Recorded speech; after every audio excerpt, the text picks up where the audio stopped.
Kıymetli misafirlerimiz, birkaç dakika sonra bakanımız gelecek.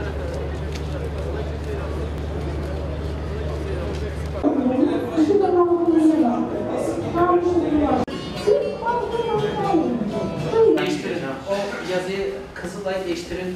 Başka bir şey yapın. Ondan sonra bir daha... 153 yıllık Kızılay'ımızın tabi bu topraklarda çok izi var, emeği var. Bugün de gene vatandaşımıza destek olmak için, gençlerimize umut olmak için dünyanın belki en önemli, en kadim medeniyet merkezlerinden, ilim merkezlerinden birisi olan Cizre'de bugün bir gönüllülük merkezi, gençlik merkezi ve toplum merkezi açıyoruz. Burası gençlerimize özellikle ders çalışabilecekleri, kitap okuyabilecekleri bir ortam sağlayacak. Kütüphaneleriyle beraber, bilgisayar sınıflarıyla beraber, toplantı mekanlarıyla beraber farklı gençlik aktivitelerini yapabilecekleri müzik gibi, edebiyat gibi imkanlarla beraber aslında Cizre'ye kendisini anlatacak, Cizreliler tarafından bir merkez olacak. Bir taraftan yoksullukla mücadelemiz ve onlara desteklerimiz devam ediyor çok boyutlu olarak. Bir taraftan burada sosyal girişimciliği destekliyoruz Cizre'de. Kadınlarımızı destekliyoruz. Şenlendirme programlarımız da çok boyutlu. Üniversitelerimizde, liselerimizde, ilkokullarımızda okuyan yavrularımıza yönelik, meslek sahibi olmaya çalışan gençlerimize yönelik çok boyutlu projeler yürütüyoruz. Onlarca projemiz var devam eden. Onlar için de aslında yeni bir basamak olacak bu merkez. Cizre dediğim gibi çok özel bir belde. Şırnak çok özel bir il ve bu değerleri dünyaya anlatmamız için de biraz daha gayret sarf etmemiz gerekiyor. Gençlerimize o özgüveni vermemiz için biraz daha çaba sarf etmemiz gerekiyor.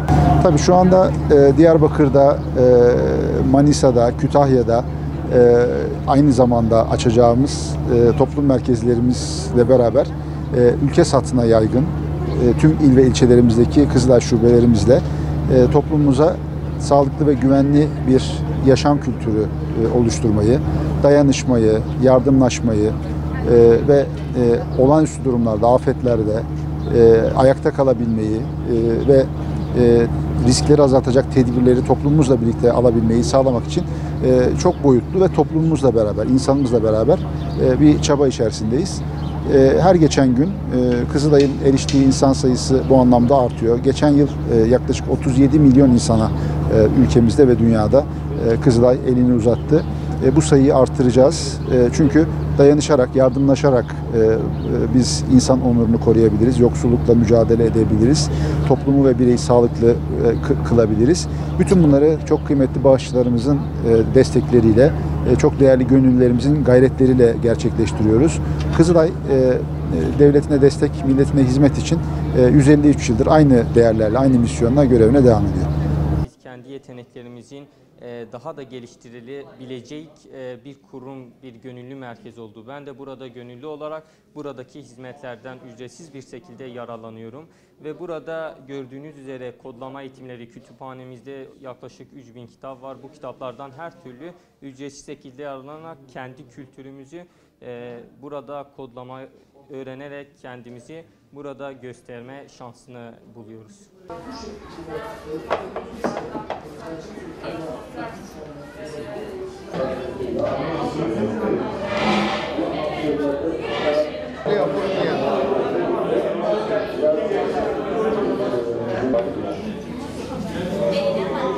Acaba atanat vereyim mi? 17 yaşındayım. Bu Kızılay gönüllülüğünde 1-2 sene etkinliklerim vardı geçen senelerden.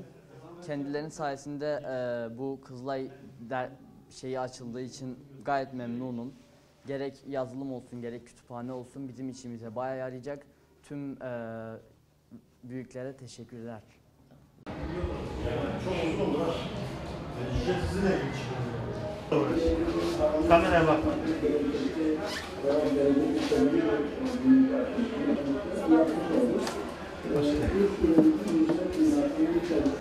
Projelerimizi hayata geçireceğiz.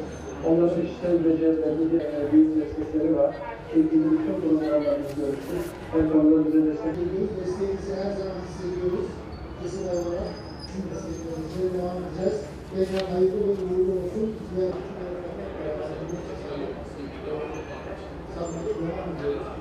yani bu çok sıkıntılı dönemlerden geçtik. O yüzden